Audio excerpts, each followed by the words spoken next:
Cranial nerves 9 and 10, which are the glossopharyngeal and vagus nerves, mediate the sensory and motor functions of the palate, pharynx, and larynx.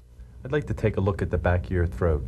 Can you open your mouth? To test really these wide nerves, and say ask the ah? patient to say ah or yawn as you observe the soft palate and the uvula. The soft palate should rise promptly and symmetrically, and the uvula should remain midline. I'm going to ask Next, you to say ah test the again. gag This reflex, time I'm one gonna side at touch a you lightly in time. the back of the throat. Using a tongue blade, Say touch ah. one side of the pharynx, then the other. You should see a prompt rise of the palate and other signs of gagging. Finally, ask the patient to swallow. It should be done without difficulty or regurgitation. Cranial nerve 11, the spinal accessory nerve, innervates the sternomastoid and upper trapezius muscles.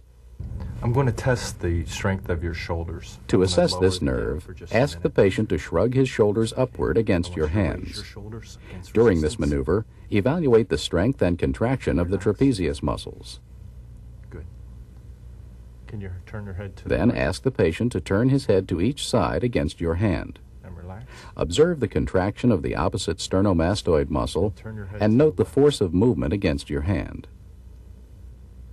And- Cranial nerve 12, the hypoglossal nerve, mediates motor functions of the tongue, which in turn affect articulation of words. Inspect the patient's tongue as it lies on the floor of his mouth.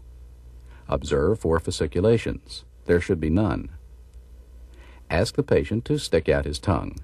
Note any asymmetry, deviation, or atrophy. The tongue should protrude straight out.